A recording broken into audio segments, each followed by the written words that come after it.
Hello, আসসালামু আলাইকুম। আমি ফাহাদ বিন ফয়েজ বলছি ফাহাদ ডেপসের পক্ষ থেকে। আজকে আমরা দেখব ইনপুটটাকে কিভাবে আরও স্টাইলিশভাবে সাজানো যায় সুডো ক্লাস ইউজ করে।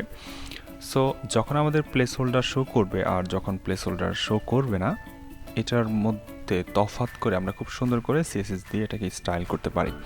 সো ওকে ফাইন, আমরা জাস্ট একটা ছোট্ট ফরম্যাট রাখছি HTML এর মধ্যে, জাস্ট ইনপুট ট্যাগ নিছি আর হচ্ছে আমরা বুটস্ট্র্যাপের সিডিএন ইউজ করছি জাস্ট নর্মাল কিছু স্টাইল দেওয়ার জন্য প্রথমে। ওকে ফাইন, সো আমরা যদি দিই বর্ডার কালার আমরা জাস্ট ডিফারেন্সটা বোঝানোর জন্য আমরা দিলাম ব্লু।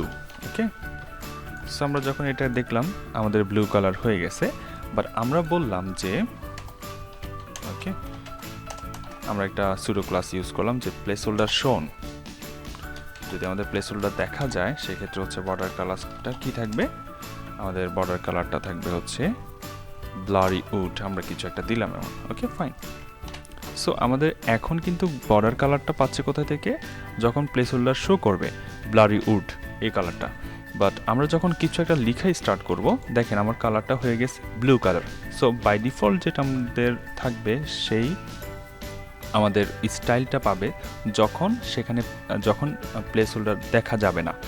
আর যখন প্লেস হোল্ডার দেখা যাবে তখন সেটার কালার কি হবে, বর্ডার কালারটা ব্লারি উড থাকবে। এখানে আমরা আরও অনেক কিছু দিতে পারি, যে ব্যাকগ্রাউন্ড কালার আমরা দিতে পারি allies blue. Okay fine, so যখন আমাদের এই প্লেস হোল্ডার শো করবে তখন হচ্ছে ব্যাকগ্রাউন্ড কালারটা হবে, আমরা দিলাম হচ্ছে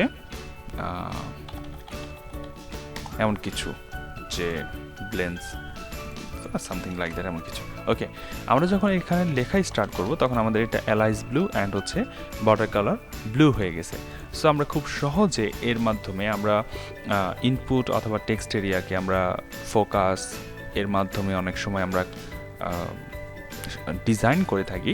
বাট আমরা এক্ষেত্রে আরেকটা জিনিস জানতে পারলাম যে প্লেস হোল্ডার দেখা যাবে কি দেখা যাবে না, তখনকার মধ্যে আমরা পার্থক্য করে খুব সুন্দর করে আমরা ডিজাইন করতে পারি।